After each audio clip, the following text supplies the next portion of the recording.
ओम शांति। भगवत गीता श्लोक क्लास में तीसरा अध्याय कल पूरा हो चुका है, इसलिए आज तीसरे अध्याय का सार देखते हैं। अर्थात भगवान और अर्जुन के बीच में जो संवाद हुआ है उसे संक्षेप में देखेंगे। उसके पहले लेकिन एक सूचना है। इस रविवार को जो श्लोक टेस्ट होगा उसमें पूरे तीसरे अध्याय को लेकर के ही प्रश्न होंगे।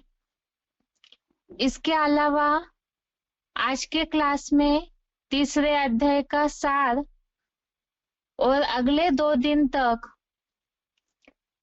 तीसरे अध्याय के अनुसार समस्याएं और उनका समाधान, अर्थात जैसे दूसरे अध्याय के बाद व्यक्तिगत सामाजिक समस्याओं को, धार्मिक समस्याएं और श्लोकों में उसका क्या समाधान है उसके बारे में समझाया था। तो इसी तरह तीसरे अध्याय के बाद भी व्यक्तिगत सामाजिक धार्मिक अलग अलग प्रकार की समस्याएं और श्लोकों में उनके समाधान के रूप में जो उल्लेख आया हुआ है उसे देखेंगे। इसीलिए ही इसी हिसाब से तीसरे अध्याय के सार को भी ध्यान से सुने और आगे जो 2-3 दिन श्लोक क्लास होगा उसे भी, ताकि उसी हिसाब से रविवार को पूरे तीसरे अध्याय को लेकर के जो श्लोक टेस्ट होगा उसके जवाब देने में मदद मिलेगी। अभी आज के क्लास में तीसरे अध्याय का सार।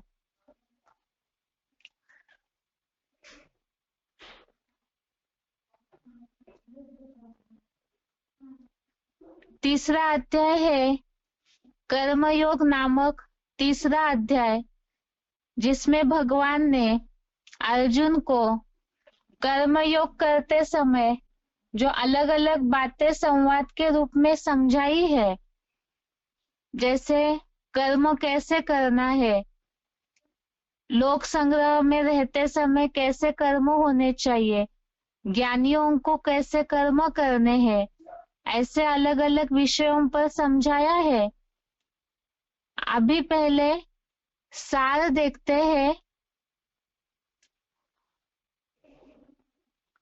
सार देखते समय श्लोक किताब जरूर सामने रखें, क्योंकि इसमें श्लोक नंबर नहीं बताए जाएंगे, केवल जो भावार्थ है श्लोकों का उसे ही सार के रूप में समझाया जाएगा।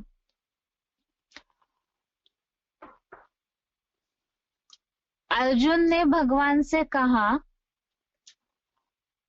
आप कर्मयोग से बुद्धि योग श्रेष्ठ मानते हो, तो मुझे घोर कर्म में क्यों लगा रहे हो? परस्पर मिले हुए वाक्यों से मेरी बुद्धि भ्रमित हो रही है, अर्थात उलझन निर्माण हो रही है। इसलिए एक बात बताए जिससे निश्चय बुद्धि होकर मेरा कल्याण हो। अर्जुन के ऐसे कहने पर भगवान ने समझाया, हे निष्पाप, पुराने कलयुग अंत के और पुरुषोत्तम संगम युग की आदिकालीन सृष्टि पर मैंने योग निष्ठा के 2 प्रकार अर्थात 2 प्रणाली बताई थी। एक ज्ञानियों के लिए ज्ञान योग की और दूसरी गृहस्थियों के लिए कर्म सहित योग अर्थात कर्म योग की प्रणाली। अब मनुष्य कर्मों का आरंभ अर्थात शुरुआत न करने से भी कर्महीनता रूप संपूर्ण त्याग को नहीं पा सकता है और अनिवार्य अर्थात दैनिक जरूरी कर्मों के पूरे त्याग से भी जीवन मुक्ति रूपी सिद्धि प्राप्त नहीं हो सकती है। इसीलिए ही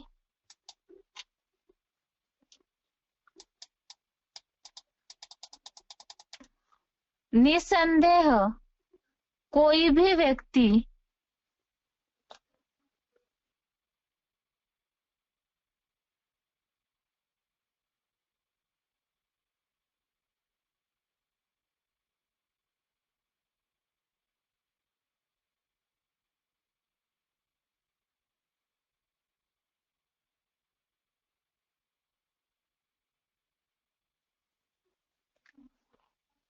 कोई भी व्यक्ति या कोई भी मनुष्य मल मूत्र त्याग जैसे जरूरी कर्म किए बिना नहीं रह सकते हैं। प्रकृति के 3 गुणों से प्रभावित मनुष्य को न चाहते हुए भी यह कर्म करने ही पड़ते हैं।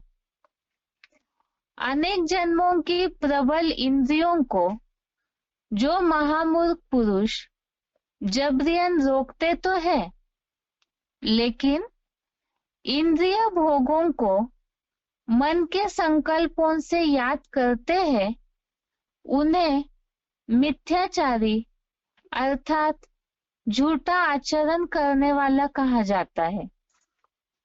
इसीलिए हे अर्जुन, मन से इंद्रियों को नियमित कर अनासक्त हुआ कर्म योग का आचरण विशेष मान्य है।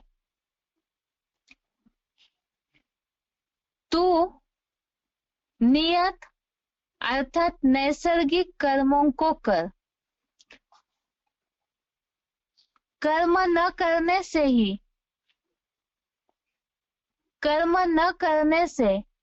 कर्म करना ही श्रेष्ठ है, क्योंकि दैनिक कर्म से रहित तेरा शरीर निर्वाह भी सिद्ध नहीं होगा।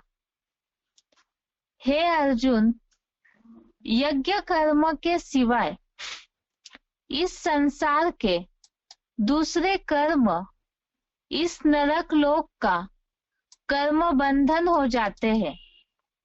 इसलिए यज्ञ कर्म करो और दैहिक आसक्ति छोड़कर ही यज्ञ कर्म करो।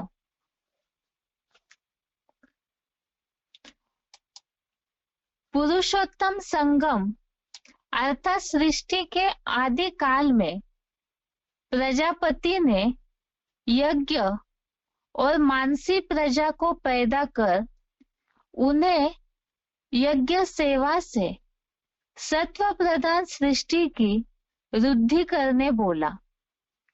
इस यज्ञ सेवा से तुम्हारी इष्ट कामना की कामधेनु हो। इस यज्ञ सेवा से ही सूक्ष्म देवों अर्थात इंस्पिरेटिंग पार्टी अर्थात ही सतयुगी देवताओं को संतुष्ट करो, क्योंकि एक दूसरे के सहयोग से ही परम कल्याण होगा। यह सूक्ष्म देवताएं भी आप ब्राह्मणों को इच्छित भोग देंगे। अब उन भोगों को उन्हें अर्पण किए बिना कुछ भी स्वयं भोगे तो ऐसे ब्राह्मण चोर ही कहे जाएंगे। रुद्र ज्ञान यज्ञ सेवा से बचा हुआ खाने से पाप मुक्त होंगे। ऐसे संत पुरुष है, और यदि स्वार्थी बन अपने लिए ही पकाते हैं, वह पापी पाप को ही भोगते हैं, जैसे श्रीनाथीय पश्चिमी सभ्यता वाले ब्राह्मण।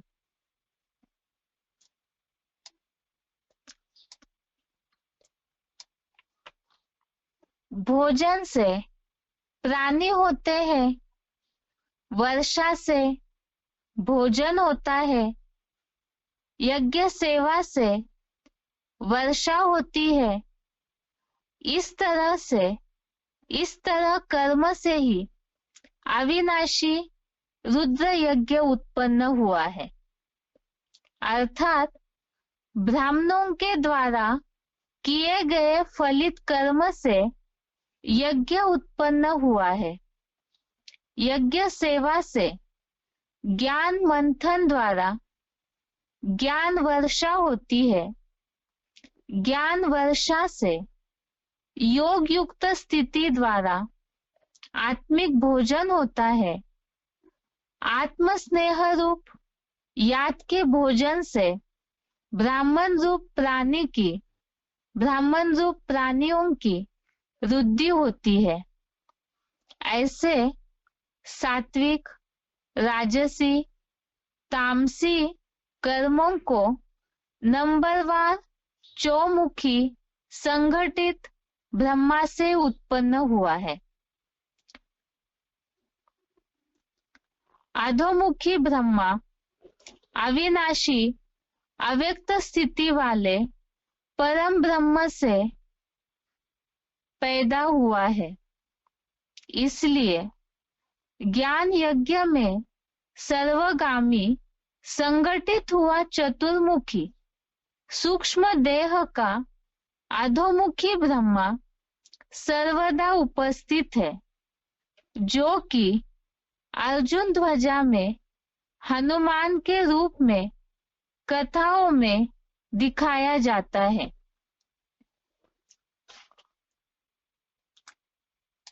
अब ऐसे यज्ञ सेवा के चक्र का अनुसरण न करके जो इस सृष्टि पर इंद्रिय सुखों में ही मग्न है, व्यस्त है, ऐसे पापी व्यर्थ ही अपना जीवन बिता रहे, व्यर्थ ही जीवित है। परंतु जो आत्मा में ही संतुष्ट तृप्त है, आत्मा से ही प्रीति करने वाले हैं, ऐसों का सृष्टि पर कोई कार्य नहीं रहता है, क्योंकि ऐसे ब्राह्मण का किसी भी प्राणी पर कोई कार्य निर्भर नहीं रहता है।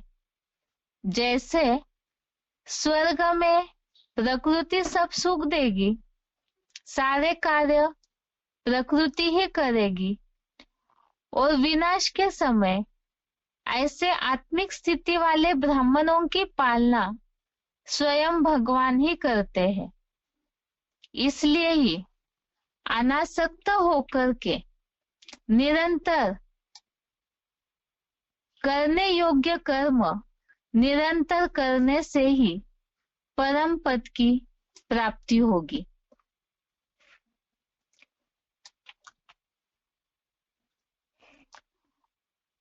ऐसे ही जैसे वैदेही अर्थात सीता के पिता जनक भी कर्म से ही सिद्धि को प्राप्त किए थे, इसलिए लोक संग्रह को भली भांति देखते हुए यज्ञ कर्म करने के लिए ही योग्य हो, क्योंकि श्रेष्ठतम शिव बाबा जैसे श्रीमत प्रमाणित कर्म का आचरण करते हैं, वैसे ही दूसरे अनुगामी भी करते हैं। अर्थात जैसे जैसे श्रेष्ठ लोग कर्म करते हैं, उनके कर्म दूसरों को अनुसरण करने का मार्ग बन जाता है। जैसे कहा जाता है, महाजनेन एन गतः स पंथः। हे पृथ्वीराज, अर्थात अर्जुन को भगवान ने फिर से कहा, मुझे तो तीनों लोकों में कुछ भी करने योग्य कर्म नहीं है, न कुछ पदार्थ पाने योग्य है जो प्राप्त न हुआ हो, फिर भी मैं अनासक्त होकर कर्मों में लगा हूं ताकि लोग फॉलो करें। हे पार्थ, अगर मैं आलसहीन होकर कर्मों में न लगा रहूं तो संसार के सब लोग मेरे मार्ग का अर्थात मेरे कर्मों को ही फॉलो करने लगेंगे। अगर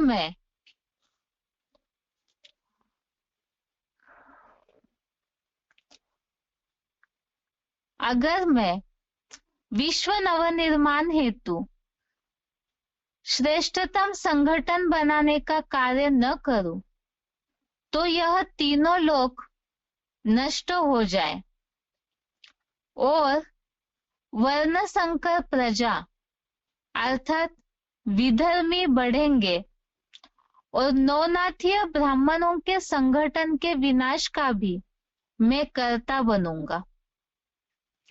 इसीलिए ही श्रेष्ठतम संगठन स्थापना का कार्य करते रहते हैं। अब कर्म योग के इस मार्ग में भगवान ने अर्जुन को ज्ञानी और अज्ञानियों के कर्मों का अंतर अर्थात लक्षण बताते हुए कहने लगे, अज्ञानी कर्म में आसक्त होकर कर्म करते हैं, वैसे ज्ञानी अनासक्त होकर संसार संगठन की इच्छा से कर्म करे। ज्ञानी विशेषकर कर्मों में आसक्त हुए अज्ञानियों की बुद्धि में ऊंच नीच का भेद निर्माण न करे, उन्हें अपना सहज कर्म करने दे और कर्मयोगी विद्वान अर्थात ज्ञानी भी अपने सब कार्यों को भली भांति करते हुए यज्ञ सेवा में लगाए।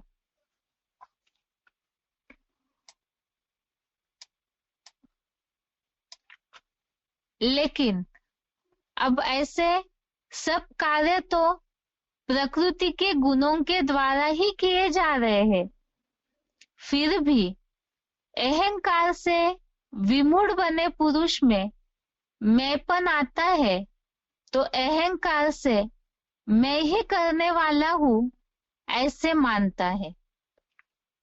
किंतु गुण और कर्म के विभाग के रहस्य को तत्व को जानने वाला गुण गुणों में आवर्तन कर रहे हैं ऐसे समझ करके कभी भी कर्मों में आसक्त नहीं होता है, क्योंकि सभी के पार्ट तो उनके गुण और कर्म अनुसार निश्चित हुए हैं। जो प्रकृति के गुणों से भ्रमित आत्मा को भूल कर्मों में आसक्त होते हैं, उन्हें ऐसे मंदबुद्धि लोगों को संपूर्ण ज्ञानी विचलित न करे। इसीलिए ही आध्यात्मिक बुद्धि से मेरे में मन लगाकर यज्ञार्थ सब श्रेष्ठ कर्मों को अर्पण कर आशाहीन, ममताहीन और निस्ताप होकर अर्थात शोक रहित होकर धर्म युद्ध करो। जो श्रद्धावान मेरी ऐसी श्रीमत का पालन करते हैं, ईर्ष्या रहित हो करके ये सारी श्रीमत का पालन करते हैं, वे सांसारिक कर्म बंधन से छूट जाते हैं। किंतु जो मेरे से ईर्ष्या करने वाले मेरी इस श्रीमत का पालन न करने वाले ऐसे बुद्धुओं को विशेष रूप से मूर्ख और ज्ञान से नष्ट हुआ समझो। ज्ञानी मनुष्य भी अपने स्वभाव अनुसार ही अच्छे बुरे कर्म करते हैं। वैसे तो प्राणी अपने प्रकृति अर्थात स्वभाव की ओर जाते हैं, उसमें रोकथाम क्या करेंगे? उन्हें रोकने के सारे उपक्रम व्यर्थ ही होंगे।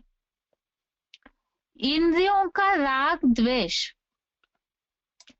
उन इंद्रियों के विषय भोग में ही होता है। उन दोनों के अर्थात राग द्वेष रूपी शत्रुओं के वश में न आए। इसलिए ही स्वधर्म का पालन अर्थात सत रजादि गुणों से परे निराकार चेतन आत्मा का धर्म जड़त्वमय प्रकृति के धर्म से श्रेष्ठ है। अपने चेतन आत्मा के स्वधर्म में मरना श्रेष्ठ है, लेकिन देहाभिमानियों का अर्थात परधर्म खतरनाक है। इतना सुनने के बाद अर्जुन ने फिर से पूछा, आखिर यह पुरुष इच्छा न होते भी पीछे से बलपूर्वक लगाए हुए की तरह अर्थात किसके फोर्स से, किसकी प्रेरणा से पाप करता है? कौन विधर्मी इस प्रेरणा के लिए निमित्त है? इस पर भगवान ने अर्जुन को समझाया,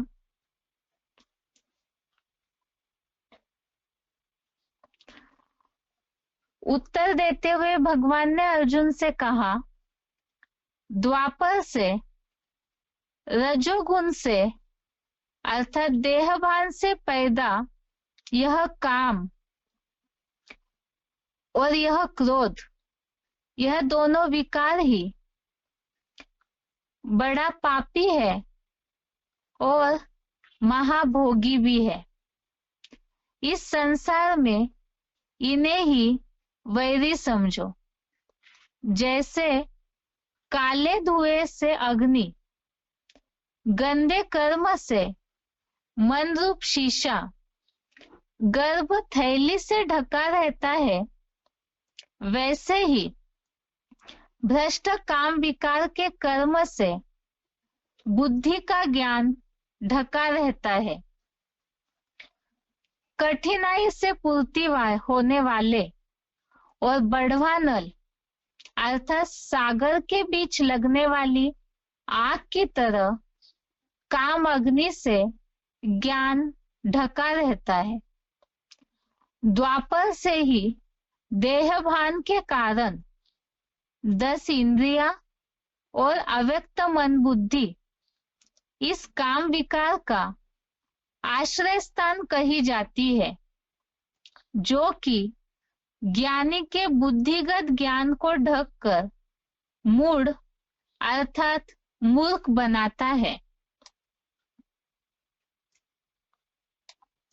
इसलिए पहले इंद्रियों को नियंत्रित कर ज्ञान योग के नाशक इस काम विकार को मार दो।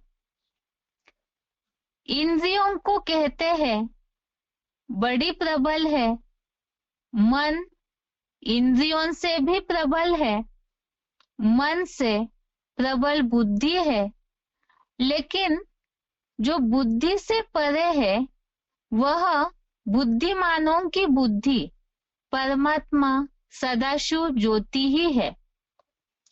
ऐसे बुद्धिमानों की बुद्धि परमात्मा को जानकर अपनी आत्मा को भ्रू मध्य में मन बुद्धि से स्थिर करके कठिनाई से वश होने वाले उस काम विकार रूपी शत्रु को मार दो। इस तरह से ये तीसरे अध्याय का भगवान और अर्जुन के बीच का संवाद है। इसके अलावा तीसरे अध्याय को जिन अलग अलग विषयों में हेडिंग अनुसार विभाजन किया हुआ है, उन हेडिंग्स का भी शॉर्ट में सार समझते हैं। ये तो भगवान और अर्जुन के बीच का संवाद हमने सिर्फ सुना। अभी हेडिंग अनुसार स्पष्टीकरण समझने से तीसरे अध्याय में किन मुख्य विषयों पर चर्चा हुई है, भगवान और अर्जुन के बीच में संवाद हुआ है, उसे समझने से तीसरे अध्याय का सार समझ में आएगा। सबसे पहले ज्ञान योग और कर्म योग के अनुसार अनासक्त भाव से नियत कर्म करने की श्रेष्ठता का निरूपण। सबसे पहले शुरुआत के श्लोकों में हेडिंग था ज्ञान योग और कर्म योग के अनुसार अनासक्त भाव से नियत कर्म करने की श्रेष्ठता का निरूपण। अर्थात ज्ञान योग अर्थात ज्ञान के द्वारा योग और कर्म करते हुए योग, ये दोनों भी जरूरी है। और ऐसे करते हुए नियत कर्म अर्थात जो नैसर्गिक कर्म है, जो अनिवार्य कर्म है, वो करने ही चाहिए। वैसे करना क्यों जरूरी है और ऐसे अनिवार्य, नियत, नैसर्गिक, दैनिक कर्म करते समय कैसी स्थिति होनी चाहिए, तो उसे बताया है अनासक्त भाव से। ज्ञान योग और कर्म योग, कर्म करते समय इन दोनों बातों का ध्यान होना चाहिए। अनासक्त भाव से अर्थात डिटैच होकर के कर्म करना है। इन सारे श्लोकों में इस बात की चर्चा की है। एक तो प्रकृति से बना हुआ जो शरीर है, तीनों गुणों से प्रकृति के सत रज तम, इन तीनों गुणों के कारण मनुष्य को बरबस ही कर्म करने पड़ते हैं। इसीलिए ही कर्म तो करने ही है, क्योंकि भगवान ने इस बात के लिए बताया, अगर ऐसे कर्म नहीं करेंगे नियत किए हुए अनिवार्य कर्म, और साथ में ही जो दैनिक कर्म के लिए बताया, तो शरीर निर्वाह सिद्ध नहीं होगा।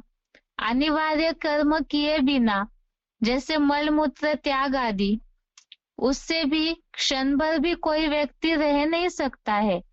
और इसमें भी एक अलग बात बताई कि ऐसे भी कोई है जो पूरी तरह कर्मों का त्याग करते हैं, या तो छोड़ करके, कर्मों को छोड़ के मन से याद करते रहते हैं विषय भोगों को, तो ऐसों को मिथ्याचारी बताया है।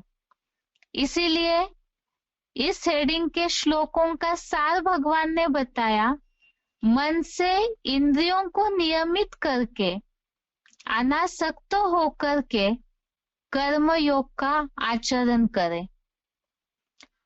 अगला हेडिंग है यज्ञादि कर्मों की आवश्यकता का निरूपण। अब अनिवार्य कर्म करना है और दैनिक कर्म शरीर निर्वाह के लिए करना ही है, लेकिन इस हेडिंग में भगवान ने ये बात विशेष कर बताई, दूसरे कोई भी कर्म, यज्ञ सेवा के अलावा दूसरे कोई भी कर्म नरक लोक के कर्म बंधनी है।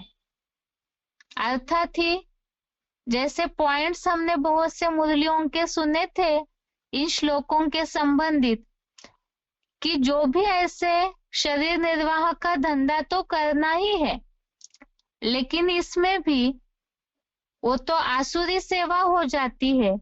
यज्ञ सेवा करने से शरीर निर्वाह भी होगा और साथ में ही कर्म बंधन से भी निकल सकते हैं। लेकिन यज्ञ सेवा में विशेष बात बताई, दैहिक आसक्ति छोड़ करके कर्म करना है। और यज्ञ कर्मों की आवश्यकता क्यों है? तो विशेषकर कर्म बंधन से मुक्ति और यज्ञ सेवा में जितने मददगार बनेंगे। जो चक्र बताया है यज्ञ सेवा का, परस्पर ब्राह्मणों का सहयोग, सूक्ष्म देवों को संतुष्ट करे, यज्ञ से बचे हुआ खाना, और साथ में यज्ञ सेवा जितनी करेंगे उतना मंथन होगा ज्ञान का। ज्ञान मंथन से ज्ञान वर्षा होगी, ज्ञान वर्षा से याद का भोजन होगा, याद के भोजन से ब्राह्मणों की वृद्धि होगी, और उतना ही यज्ञ कर्मों में जितना लगे रहेंगे, एक तो बंधन मुक्त होते जाएंगे, दूसरा ही परम कल्याण की, परम पद की प्राप्ति भी होगी। अब यज्ञ कर्म करते समय भी किन बातों का ध्यान रहना चाहिए? क्योंकि यज्ञ कर्म करते समय सेवा के साथी भी होंगे, उसके लिए ही आगे के हेडिंग में समझाया है। भगवान और ज्ञानवान के लिए लोक संग्रह अर्थ कर्मों की आवश्यकता, अर्थात भगवान भी इस हेडिंग में खास बताया है कि भगवान को तो तीनों लोकों में कुछ भी पाने योग्य नहीं है। ऐसा कोई भी पदार्थ नहीं है जो प्राप्त न हुआ हो, फिर भी भगवान कर्मों में लगे हुए रहते हैं। क्योंकि एक तो नया श्रेष्ठतम संगठन स्थापन करे, साथ में ही श्रेष्ठ लोगों के कर्मों का सभी संसार अनुसरण करता है। तो ज्ञानवान के लिए भी इसीलिए कर्म करने के लिए प्रेरणा दी है, ताकि एक तो लोक संग्रह संसार संगठन की इच्छा से ही कर्म करे, और लोक संग्रह को भली भांति देखते हुए, अर्थात जो भी संबंध संपर्क में आते हैं उनके साथ कर्म करते हुए भी, भली भांति देखते हुए भी यज्ञ सेवा का कर्म करते ही रहे। इसमें उदाहरण दिया, ये तो खास गृहस्थियों के लिए ही समस्या होती है, इसलिए जनक जो राजपाट संभालते हुए भी सेकंड में जीवन मुक्ति की सिद्धि को प्राप्त किया, तो उनका उदाहरण दिया कि जनक आदि भी सिद्धि को प्राप्त हुए थे।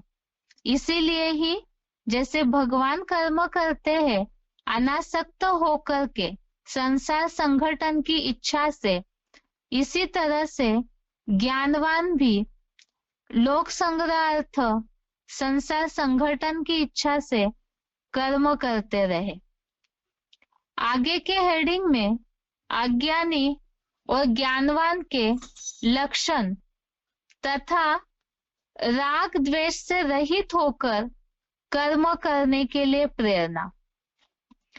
इसमें विशेष करके अज्ञानी आसक्त होकर कर्म करते हैं, तो ज्ञानियों को अनासक्त होकर के कर्म करना है। इसे ही राग द्वेष से रहित बताया।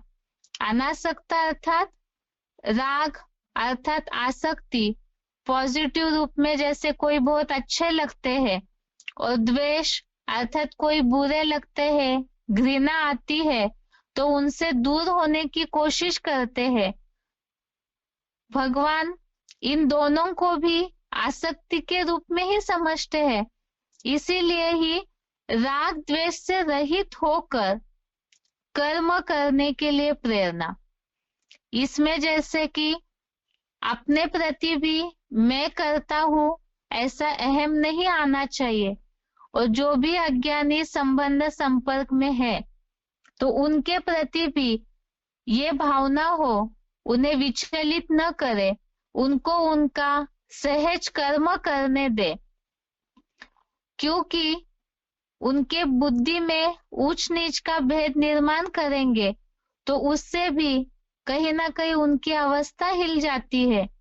इसी के लिए समझाया कि गुण आपस में गुणों में आवर्तन करते हैं, सभी का गुण और कर्म के अनुसार पार्ट फिक्स है तो उसे साक्षी होकर के देखे। तो इस हेडिंग में अज्ञानी और ज्ञानवान के लक्षण और राग द्वेष से रहित होकर अर्थात बुद्धि का काटा आत्मिक स्थिति में मन बुद्धि पूरी एकाग्र हो तो साक्षी दृष्टा की अवस्था जितनी होगी, आत्मिक स्थिति की अवस्था जितनी होगी, उतना ही ज्ञानी अनासक्त होकर अर्थात राग द्वेष से रहित होकर के कर्म कर सकते हैं। इसमें भी ये बात बताई कि ज्ञानी भी कई बार अपने स्वभाव की ओर ही जाते हैं, अच्छी बुरी चेष्टा करते हैं, तो उसमें भी रोकथाम क्या करेंगे।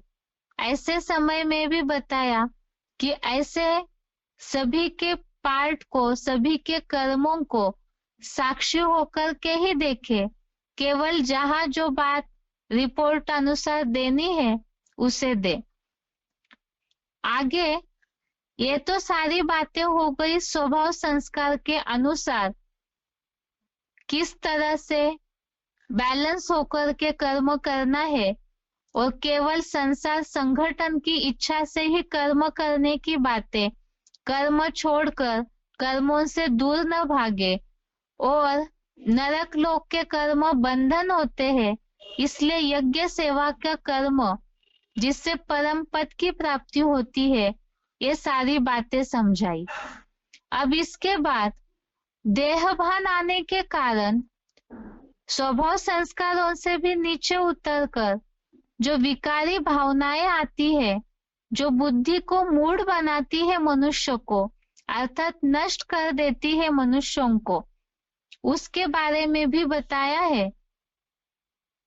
अभी के हेडिंग में जैसे अज्ञानी और ज्ञानवान के लक्षण में लास्ट में ये बात समझाई इसीलिए ही कि स्वधर्म का पालन करना, आत्मिक स्थिति में रहना जरूरी है, क्योंकि देहभान और देह अभिमानियों के कारण जो परधर्म अपनाते हैं वो खतरनाक है और ऐसे परधर्म से प्रभावित होने का असर क्या होता है उसके बारे में ही बात आई कि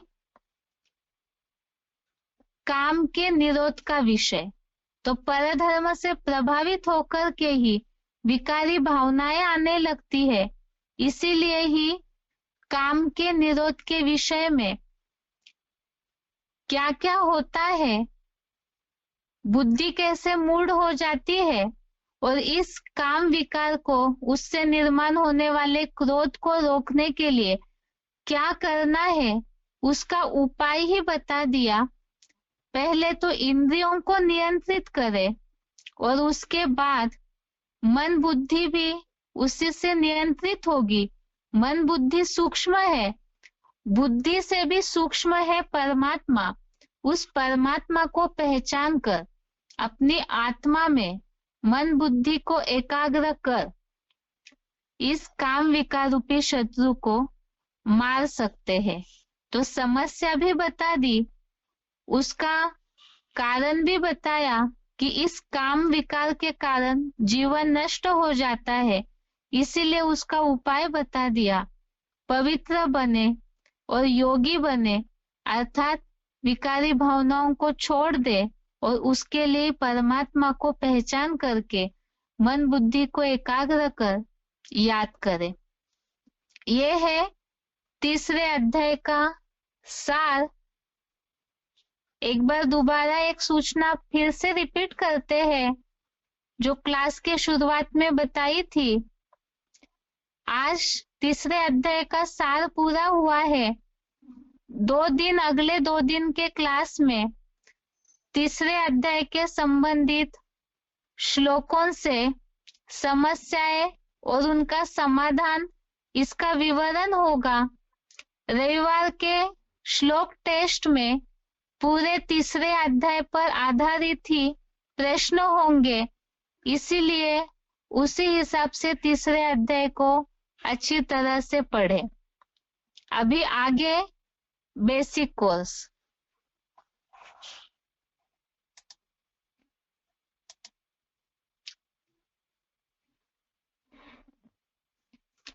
अभी तक हमने कल के क्लास में समझा था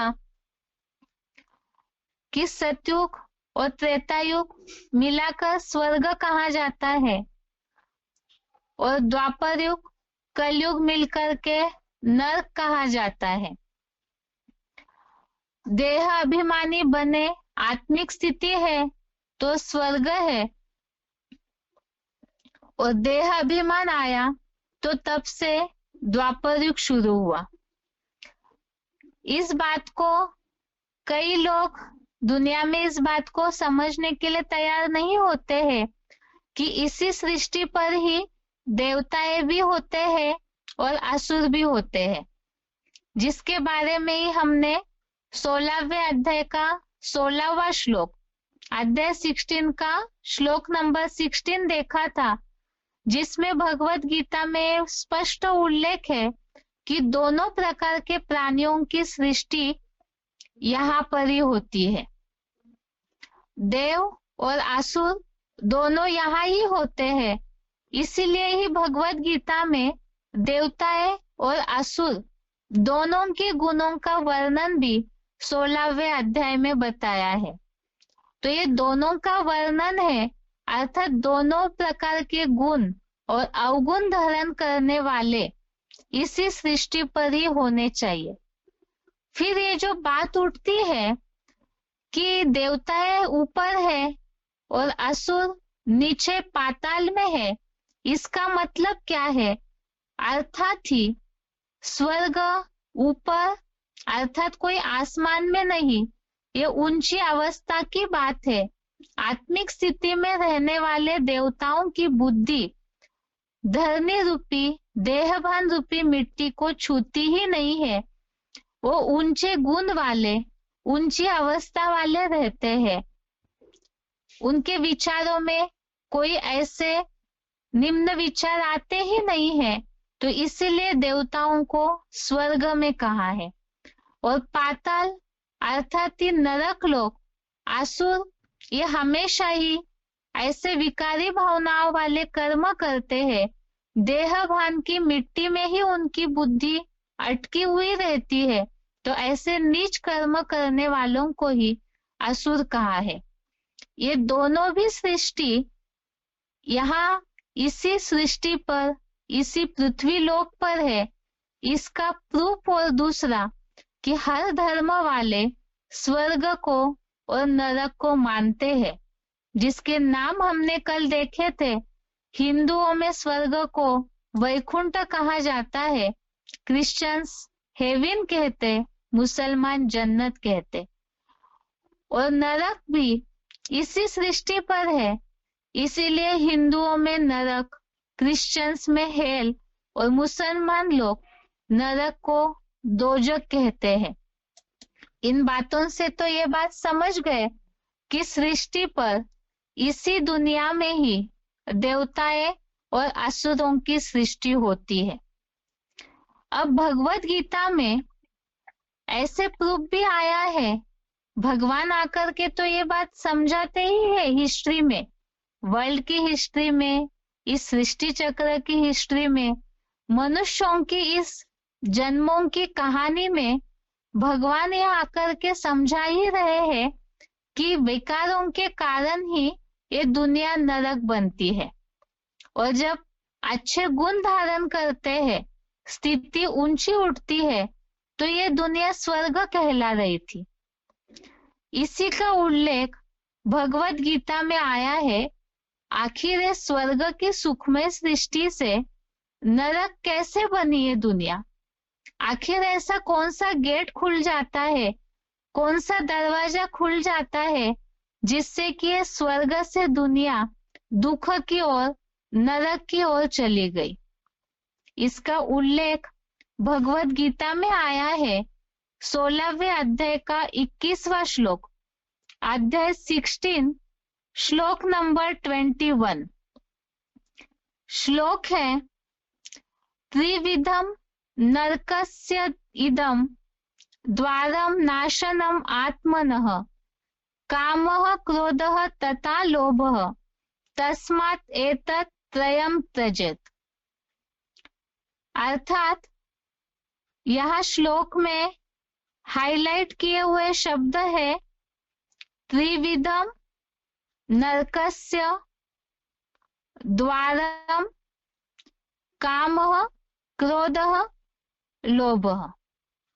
अर्थात बहुत से लोग हो सकता है इस बात को मानने के लिए तैयार नहीं होंगे कि इसी दुनिया में स्वर्ग था और फिर देवताएं ही नीचे गिरते गिरते इसी दुनिया में नरक बनता है। इसी का प्रूफ है यह श्लोक कि काम, क्रोध और लोभ ये तीनों भी नरक के द्वार है। अब ये तीनों अवगुण, ये विकार, वैसे तो भगवान आकर के ओरली अभी ये बात समझा रहे हैं कि मनुष्यों में मूल रूप में 5 विकार होते हैं, काम, क्रोध, लोभ, मोह, अहंकार। और गीता में मूल रूप में इनका उल्लेख आया है कि काम, क्रोध, लोभ ये तीनों भी नरक के द्वार है।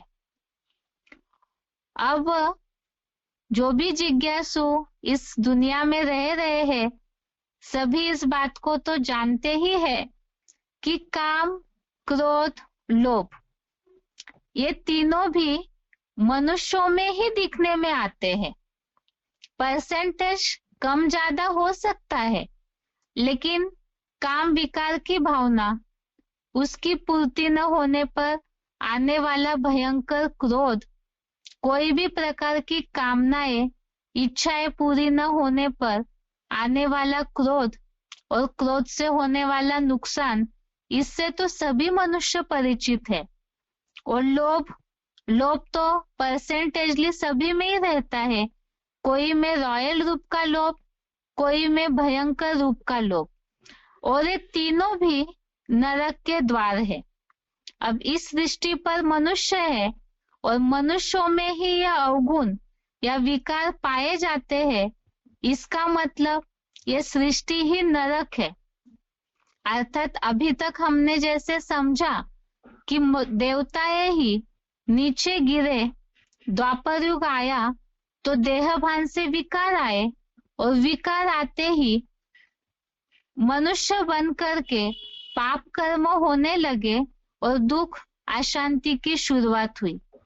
इसीलिए ही ये तीनों नरक के द्वार है और ये इसी सृष्टि पर मनुष्यों में ही पाए जाते हैं। और इनकी जब अति हो जाती है कलयुगी दुनिया में, तो वो अति ही वास्तव में नरक की रो नरक बनाने वाली सृष्टि बन जाती है। अब दूसरा प्रूफ भी देखते हैं कि इसी सृष्टि पर देवताओं का स्वर्ग का राज्य था और स्वर्ग के सुख भोगते भोगते उनके पुण्य कर्म क्षीण होने पर, कम होने पर, पुण्यों का खाता कम होने पर वही देवताएं मृत्यु लोक अर्थात नरक में प्रवेश करते हैं। इसका उल्लेख भी गीता में ही आया हुआ है। एक प्रूफ तो हमने देखा कि तीनों नरक के द्वार है, काम, क्रोध, लोभ, इन्हें त्यागना चाहिए। अर्थात स्वर्ग के बाद नरक के गेट इन तीनों विकारों ने खोल दिए इस सृष्टि पर ही। इसी तरह से देवताएं पुण्य कर्म क्षीण होने पर मृत्यु लोक रूपी नरक में प्रवेश करते हैं। इसका उल्लेख भी भगवत गीता में आया है, 9वें अध्याय का 21वां श्लोक, अध्याय 9 श्लोक नंबर 21। ये श्लोक है, ते तम भुक्त्वा स्वर्ग लोकम विशालम क्षीणे पुण्ये मर्त्य लोकम विशन्ति। श्लोक में स्वर्ग लोकम क्षीणे पुण्ये मर्त्य लोकम विशन्ति, इस पे हाईलाइट किया हुआ है। अर्थात ही स्वर्ग लोकम अर्थात स्वर्ग में जो देवताएं सुख भोग रहे थे, उनके क्षीणे पुण्य अर्थात पुण्य क्षीण होने पर वो मृत्यु लोक में आ जाते हैं। मर्त्य लोकम अर्थात तो मृत्यु लोक में आ जाते हैं। दुनिया में भी इस बात को लोग मानते हैं कि जितना लोग विकारी होते हैं, अपवित्र होते हैं, गलत कर्म करने वाले होते हैं अपने जीवन में, तो उनकी आयु कम हो जाती है। देवताएं जब स्वर्ग में पवित्र सुख शांति में जीवन बिता रहे थे, तब प्रकृति के द्वारा उन्हें सुख था और वो लंबी आयु जी रहे थे।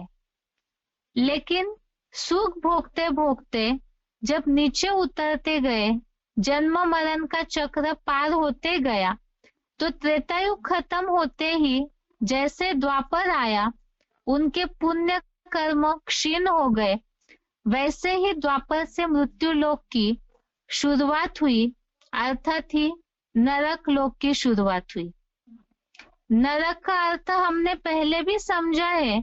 नर जो करे सो नरक, अर्थात ऊपर की जो विकारी भावनाएं, काम, क्रोध, लोभ, ऐसी विकारी भावनाएं अवगुणों के साथ मनुष्य जो अपने कर्म करता है, वही कर्म नर इन विकारों के साथ जो कर्म करता है वो नरक के द्वार हो गए।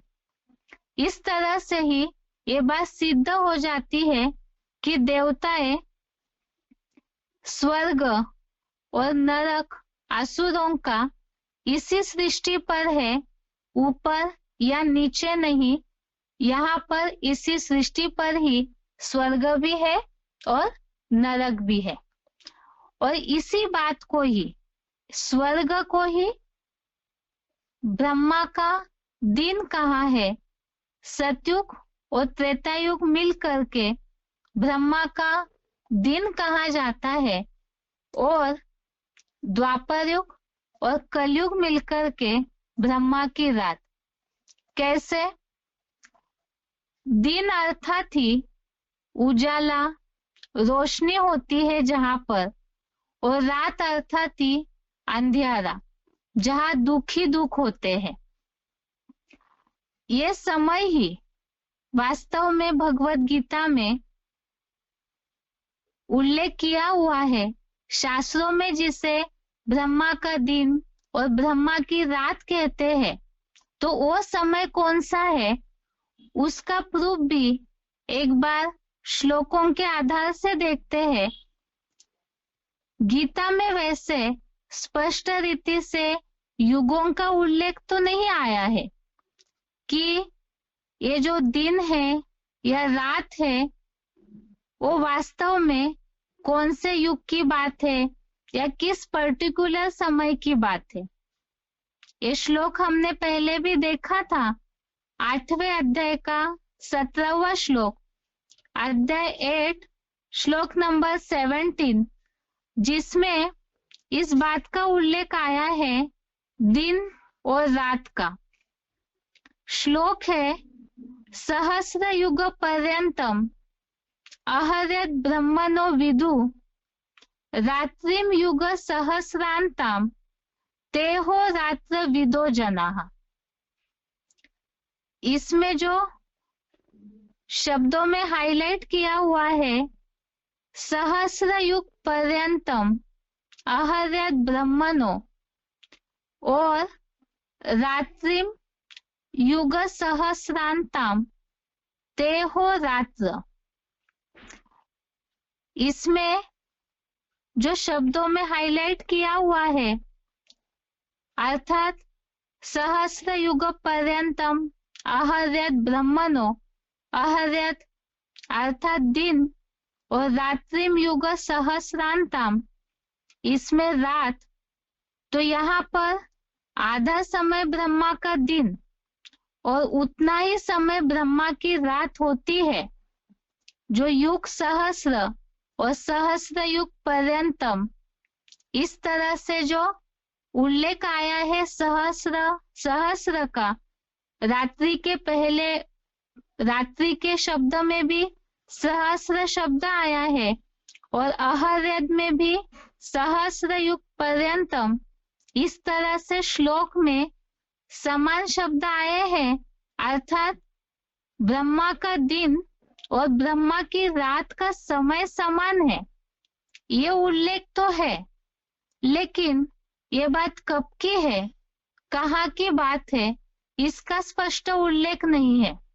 अर्थात ये स्वर्ग और नरक का स्पष्ट उल्लेख इस श्लोक से समझ में नहीं आता है। अब जैसे कि 2500 वर्ष का स्वर्ग और उतना ही समय का नरक, इसे ही ब्रह्मा का दिन और रात ये बताया गया है। अब इसका प्रूफ कैसे मानेंगे कि यही वास्तव में स्वर्ग और नरक, यही ब्रह्मा का दिन और यही ब्रह्मा की रात है, इसे कैसे समझा जाएगा?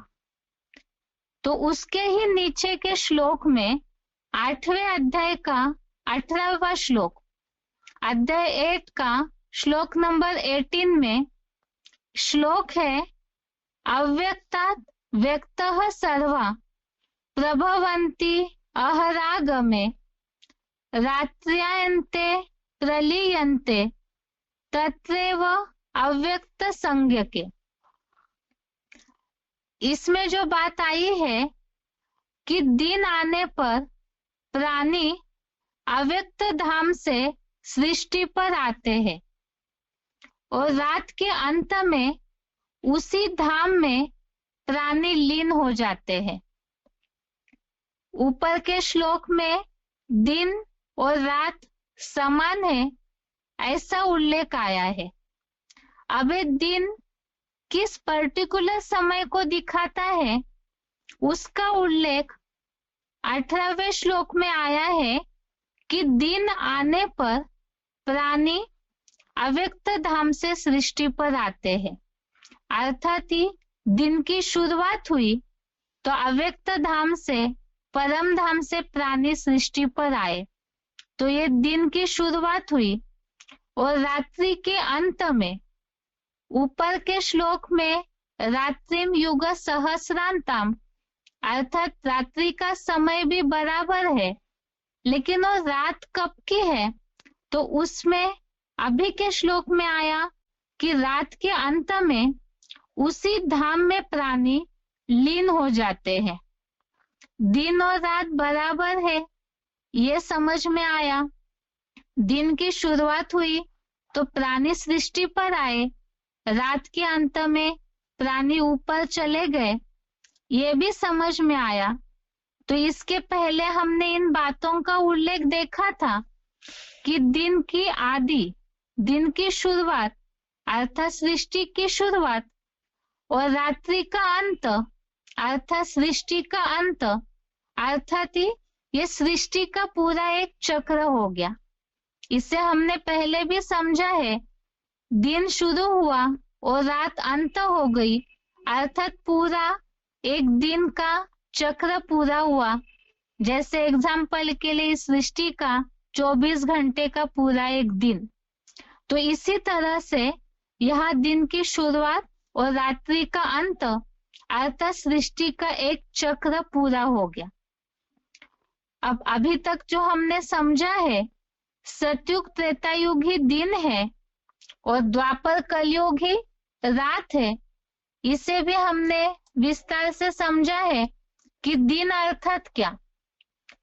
दिन अर्थात वास्तव में ये जो सतयुग की आदि अर्थात दिन की शुरुआत हुई, तो ये दिन अर्थात ही रोशनी, तो केवल यह स्थूल रोशनी की बात नहीं है। ये तो माना कि सतयुग त्रेतायुग में प्रकृति बहुत सुखाल अपनी सुविधाएं मुहैया कराती है, लेकिन इतने से ही नहीं होगा, बल्कि वहां देवताएं भी बेहद की अर्थात ज्ञान की रोशनी में रहते थे।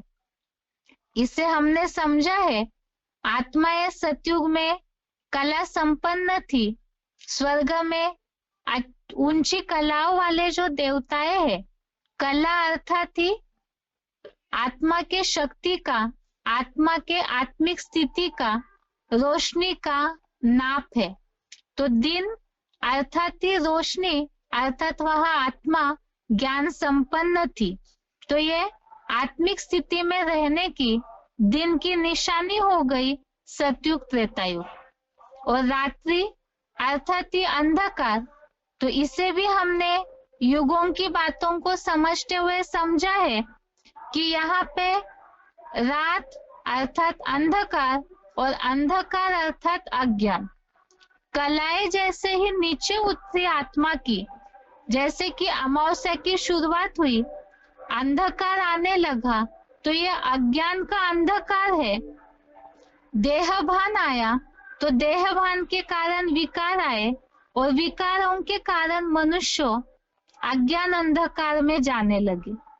अब नरक में द्वापर कलयुग में अज्ञान अंधकार है, इसे कैसे समझेंगे?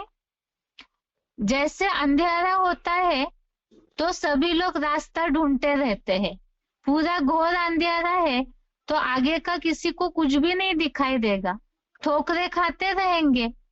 ऐसे ही यहाँ अज्ञान है, अंधेरा है, तो मनुष्य अपने जीवन में ठोकरे खाते ही रहते हैं, उन्हें कहीं भी रास्ता दिखाई नहीं देता है।